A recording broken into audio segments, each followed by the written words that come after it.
All right, we're gonna open up the Holy Grail, the Grail On from Canyon. Real nice packaging, real nice shipping, FedEx, everything worked out great. All right, it looks like the only things we're gonna need that are not included in the box are an air pump, but everything else is there. We're gonna cut away the safety straps on the locks on the opposite side, not this side of the box. It specifically says the opposite side. Then we're gonna pull these little things and pop the cap. Unlock.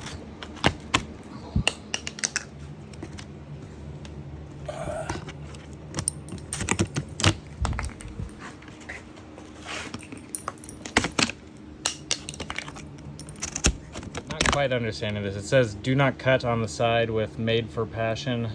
Only cut 4, pull out all 8.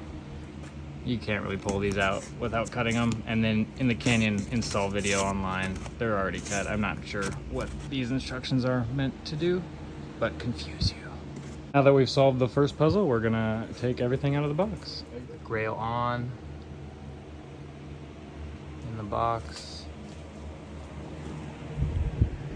Clip pedals, charger, torque wrench, assembly paste, some other knickknacks.